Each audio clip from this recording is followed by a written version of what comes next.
Mountainous Oaxaca is Mexico's fifth largest state. Decorated buildings in the town of Mita attest to the great pre-Columbian cultures of the Zapotecs and Mixtecs. A woman is wearing a shawl-like garment known as the jaspe rebozo. Descendants of the Zapotecs and Mixtecs, together with 15 other native groups, live in many little villages here. Mexican culture has various elements: indigenous, European, chiefly Spanish and Catholic, and Asian. The rebozo may have developed in the late 16th century in response to a Spanish edict. Persons of mixed blood were forbidden to wear Indian dress, and there was a need for a head covering in the church.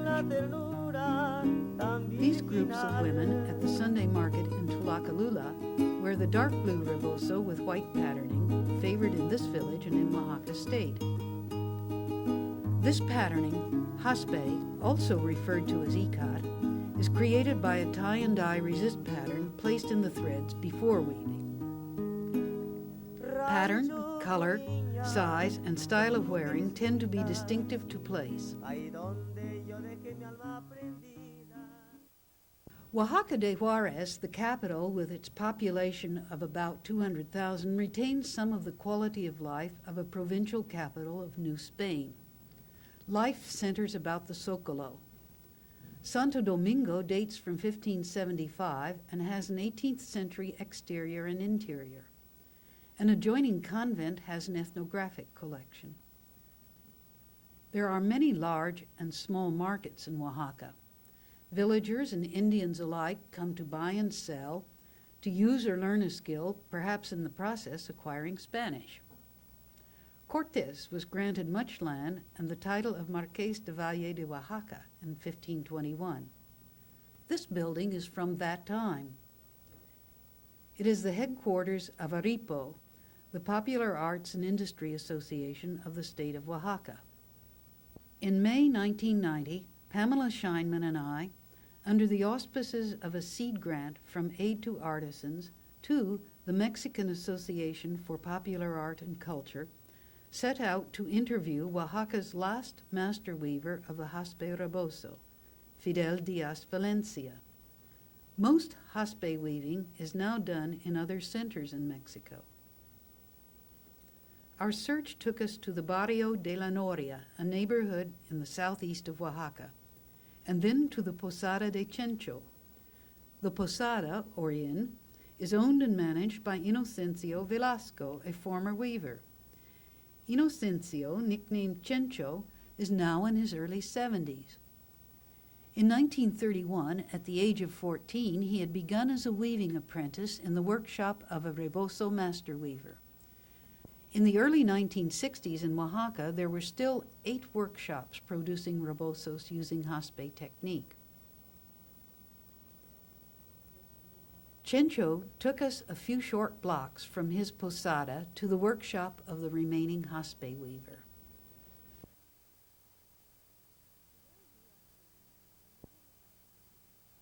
Fidel Díaz Valencia, now about 75, began as an apprentice with his stepfather, the master weaver, Manuel Palancares, in 1925. Don Fidel was born in the center of Oaxaca in the Barrio de Siete Príncipes. Taken in by his stepfather, Palancares, at the age of 9, Don Fidel and his half-brother first became apprentices, then passed through all the levels of learning the process. Don Fidel became a tyer in 1934 and a master weaver in 1941 at the age of 25. His half-brother, also a master weaver, died a year ago. Silverio Diaz, director of ARIPO, and Pedro Ortega, head of its weaving workshop, are joining the interview. Como 5 años. Tuvimos 25 para el 20. Don Fidel demonstrates. Photographs of Don Fidel at work 27 years earlier in November 1963 show parts of the process that can only be done during the dry season. A rebozo starts with cotton thread. The natural place to begin is with the thread and the package. This package comes from a factory in San Miguel Allende, Guanajuato, and weighs 4.4 kilos, almost 10 pounds. A bundle has 10 skeins. The thread is 2-ply, number 16 for the jaspe, and a finer number 18 for the background. It is necessary to take each one of the skeins of yarn from the bundle and wash it. The wetting out lasts 2 hours. The yarn is wrung, the water yellow with cotton oil discarded. The yarn is then beaten to pre-shrink it, to make it lose elasticity, and to strengthen it. A new tank with a half kilo of ordinary starch is prepared, and the yarn is soaked in the starch solution for half an hour. This entire process is called fatigar. The drying of the skeins, which takes about half a day, marks the end of yarn preparation and the end of the first part of the process. Next, bobbins are wound. How many according to the number needed? Here, 32. The jaspe has 28 threads per unit. One 4-kilo package makes enough warp for 60 small rebozos. It takes 3/4 of another package for the weft and a third package for making the strong thread needed to tie the resist areas on the warp.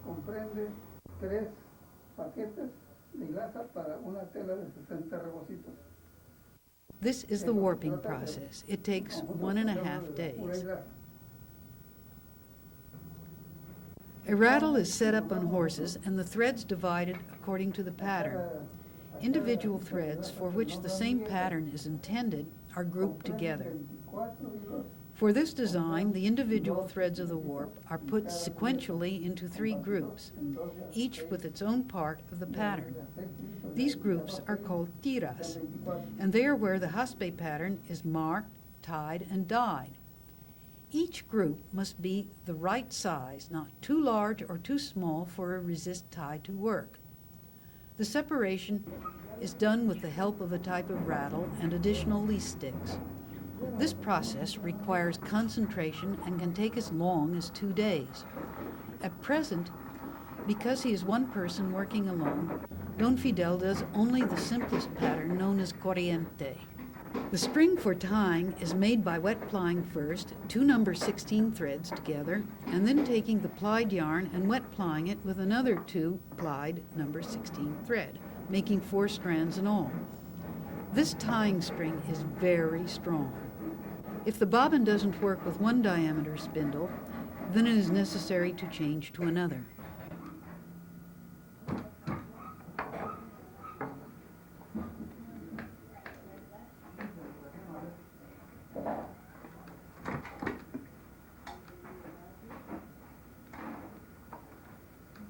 Esto se usa profesionalmente porque tiene que entrar en esto. Entonces este aparatito me cuesta mucho trabajo, queda bailando. Por eso es que no lo puedo utilizar. Sí, esto es una cosa profesional. Sí.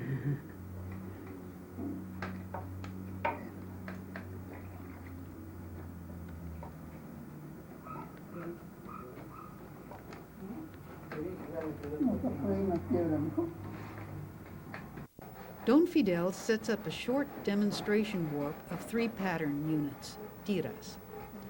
He shows with the help of his grandson, Manuel, how to construct a marker for measuring the length of a rebozo on the warp. He separates the 3 units. The measuring begins at a baseline for the first rebozo. The end of its second fringe is marked and is the basis for the measurement of the second rebozo, and so on.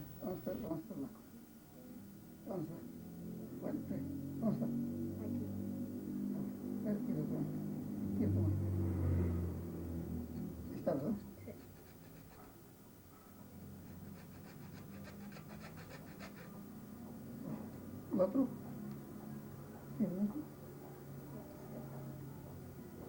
¿Qué?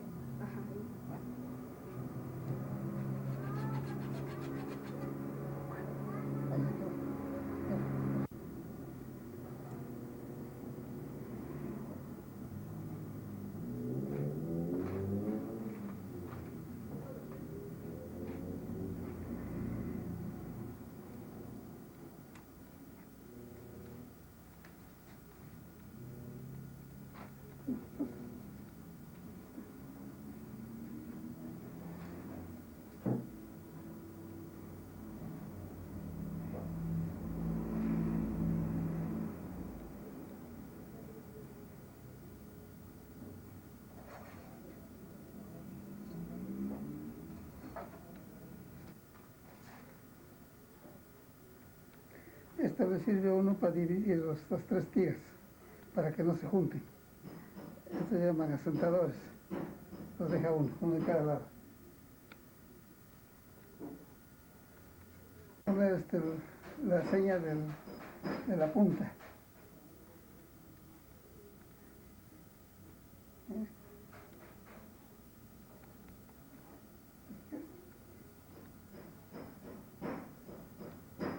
Ya queda. Esta es la marca. He marks using a washable, impermanent blue dye. For this design, the 3 warp groups are marked for the same pattern at the same time along the entire warp. Ahora selecciono de acá. Y acá de...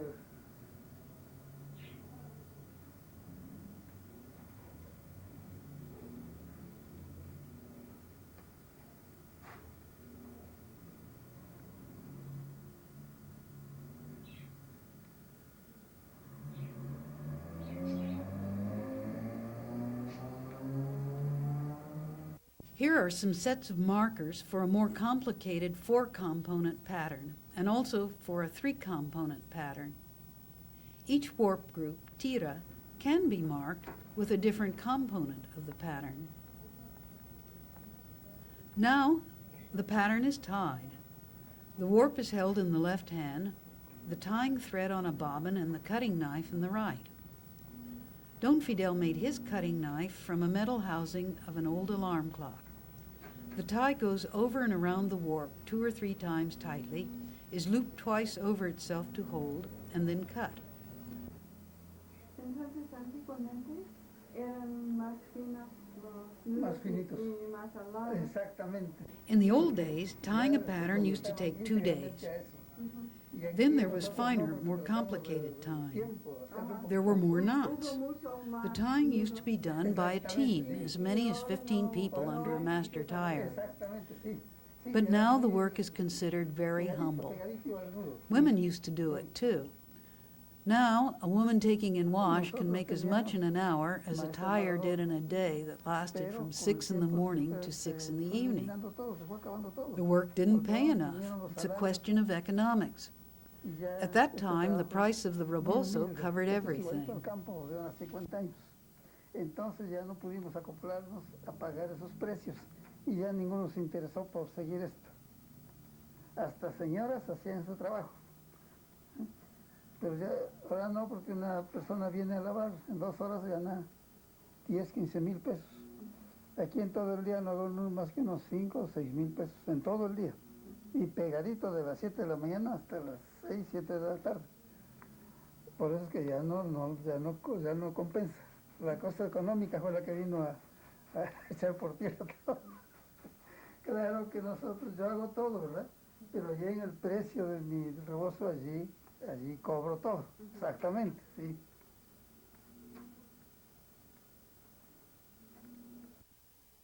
After the pattern tying is completed, the 3 warp groups are bound together at the boundary between each rebozo. Then an important step occurs. The warp is beaten on a stone to fluff out the untied spots so they will receive the dye. This is called engrifar. The tied warp is wetted out and is dyed with synthetic dyes, a German brand, Bayer. Synthetic dye was already being used in 1963. Digamos, nosotros llamamos unos tenates grandotes, grandes, y compraban la tinta por arrobas. Esa tinta venía de este lado por...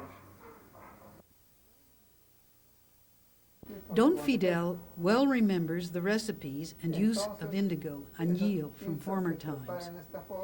Master weavers bought the dye from Salina Cruz or Tehuantepec and placed it in large jars for dyeing. Then the dye was prepared in this way. A dam, such as brickmakers use for mixing, was set up for ashes. Apprentices did this work.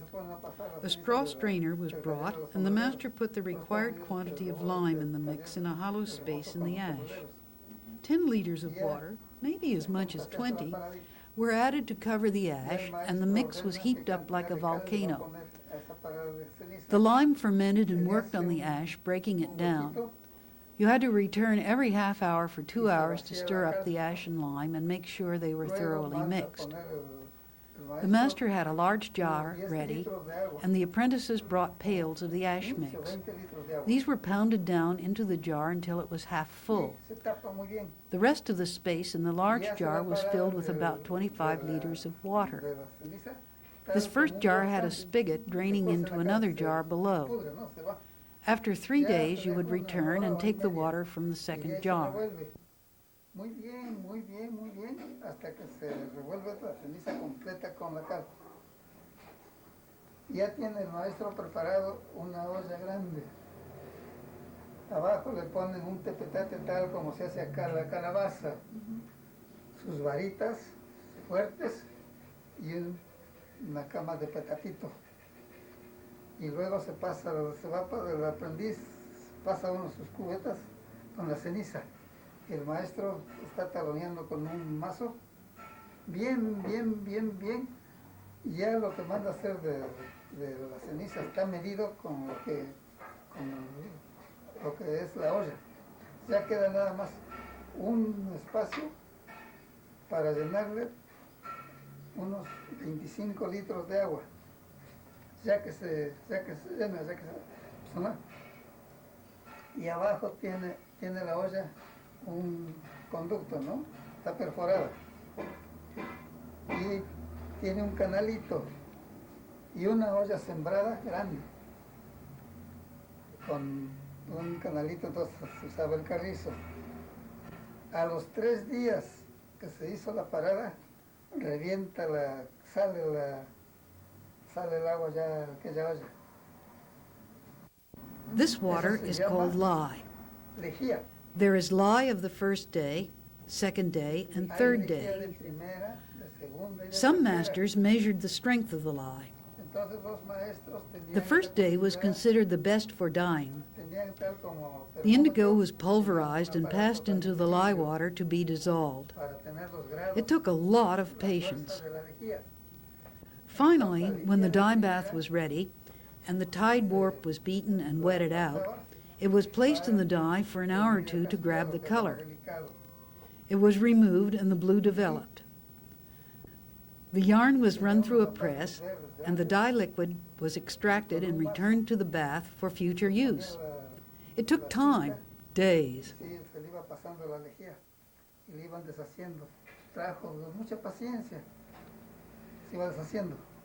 Ya una vez deshecho, entonces ya se había remojado el jaspeado, se había engrifado, se había puesto ya. Entonces ya se ponía otra pasle grande y se metía el jaspeado determinado tiempo para que agarrara el color. Y ahí se quedaba 1 hora y media, 2, y se pasaba un banco grande con un tornillo de peguaje y una estrellita al lado. Y ahí se exprimía muy bien. Y en aquel banco no se desperdiciaba la retinta, sino que aquí abajo había atlasles donde se recibían la retinta que se exprimía del jaspeado. Que servía para teñir el hilo. Trabajo de días. Cutting requires delicacy. Since warps are very long, from 75 to over 100 feet, they are taken to an open space to stretch out for tying, drying, knot cutting, and untangling. Often the space at the side of the railroad tracks not far from their house was used. One time their warps were stolen, a real blow. The loom is in a workspace about 15 by 22 feet and is lit by an outside window as well as the single light bulb. The counterbalance loom was made by a local carpenter. The background yarn is dyed in skeins in the same dye bath as the jaspe warp. However, the background is warped separately on the wooden geared back beam of the loom. At the time of warping, the jaspe warp groups are untangled using the additional leases and the pattern assembled. The jaspe warp is in a separate ball resting on the floor about 12 feet from the back beam of the loom. The warp from the ball is tensioned by being attached to a rope that goes through a ceiling pulley, over the top of the loom to a rock weighing 12 kilos, suspended behind the weaver. The two warps are combined when the loom is threaded. A broken warp is repaired. The actual weaving of the cloth is by far the least time-consuming step in the process. Care must be taken to beat gently so as to not break threads or misalign threads. Misaligned threads are called borrachos, that is, drunkards.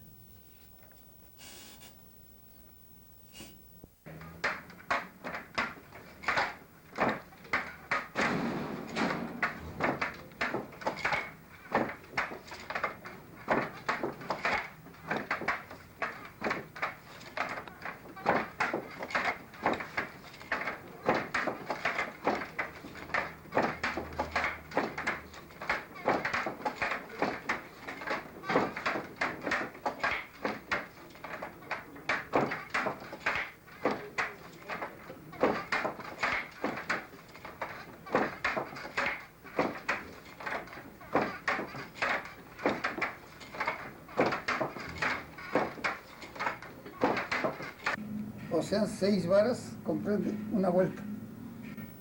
Right now, there's enough for 98 small rebozos. More or less, there are 150 meters on the loom. This is for 98 very small ones, for little girls.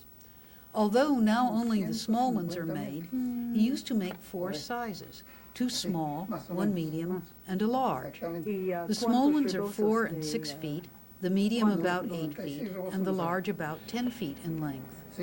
Sometimes for a very wide rebozo, 3 or 4 feet was the preferred width. Oh, chiquitos. The long textile is removed from the loom and cut into separate rebozos.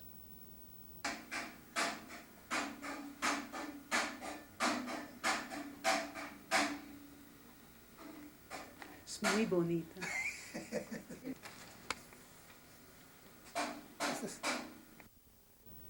When the weaving is finished, the rebozos are taken to the fringe maker. Usually this is a woman working on a piecework basis at home.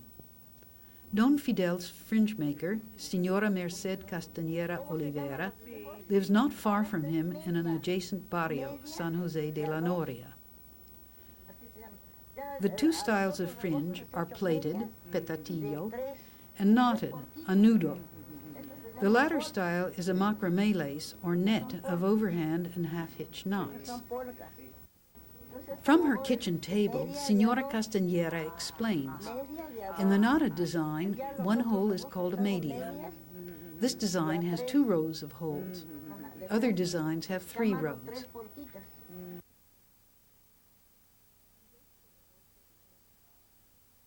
She weights the rebozo with old flat irons, allowing the fringe to hang over the edge. A white cloth is used for cleanliness and better vision.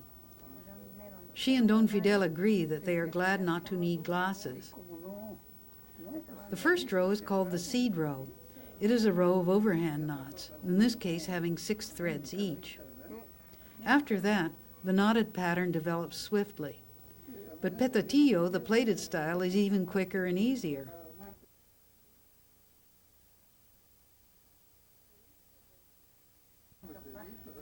For each rebozo, I get 500 pesos. ¿Cuál es más fácil, petatillo o esta nudo? Petatillo, ¿qué es más? ¿Petatillo es más fácil? Más fácil. Más Sí, fácil. sí, Más rápido. Más Sí, rápido. Se teje y se van pasando, se teje y se van pasando. Sí, sí, y este no. In the knotted style, it is possible to do 2 rebozos in 3 days. Y este, For each rebozo, I get 500 pesos. Since the age of 15, I've done this, and now I am 80.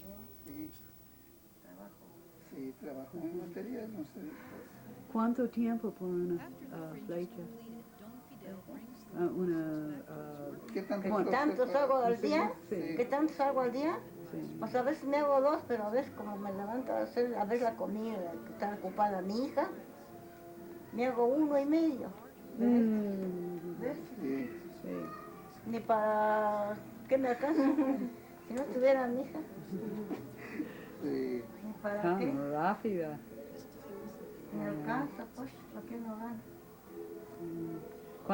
¿Cuántos años hace? ¿Hace cuántos años? A la edad de 15 años comencé yo este trabajo. Hasta la fecha, ahora que tengo 80.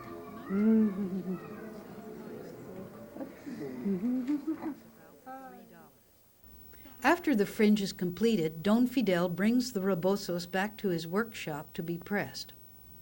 The rebozo is dampened by spraying it with mouthfuls of water. In a separate shed, he has a rebozo press. The device is a large wooden mangle. The handle is called an estrella, star. The dampened rebozo is run through the rollers under great pressure. This tightens the weave and imparts a sheen. A typical jaspe warp takes 15 to 20 days for the weaving, dyeing, and finishing. In comparison, a similar warp for tablecloths takes 5 days. In 1990, the wholesale price of Don Fidel's small rebozo was about $3. This rebozo, woven in 1963 by Don Fidel, is an example of a fine Oaxacan-style jaspe rebozo with a complex tie design. Don Fidel has found it no longer pays to make such large, fine rebozos.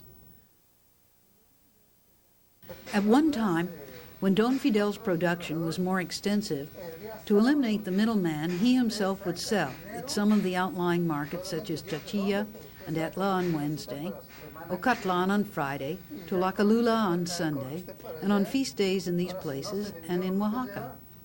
Sometimes Saturday would come, and what a pity, he wouldn't have sold enough to get ahead. Looking for money for the coming week, there would not be enough. So he ran here and there to someone, a friend, a compadre or comadre, a person to borrow from for the week. That's the way Saturday went. Our Arepo companions asked if Don Fidel would like to work with threads 3 times as fine. Don Fidel is enthusiastic. Yes, it would be perfect. It is proposed to have Don Fidel teach the jaspe process under the auspices of Arepo. Don Fidel's family is large. He has 8 children. The 2 oldest sons with their family live here and run their auto repair business under the same roof. They know how to weave and have helped in their father's workshop when they were younger.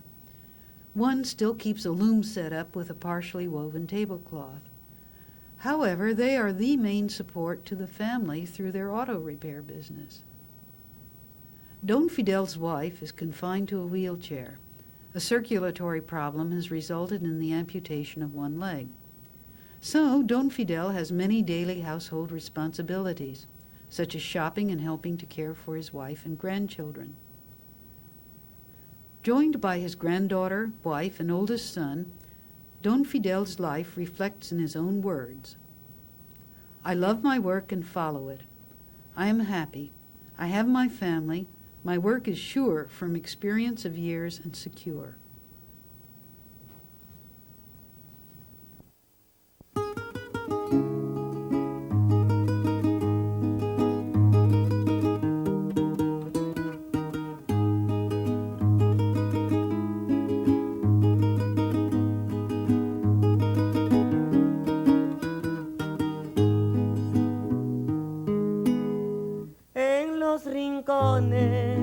De mi tierra ismeña se canta con amor y con nobleza. Nunca miente el corazón cuando jura una mujer y donde se entrega el cariño con firmeza. Espinaleña de voces cantarinas, sencilla y amorosa novia amada. La istepecana también, tilde dulce su querer. La istepecana, la reina de la entramada.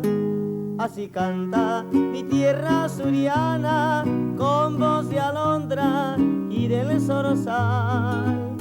Así quiere la linda tehuana con la ternura tan virginal.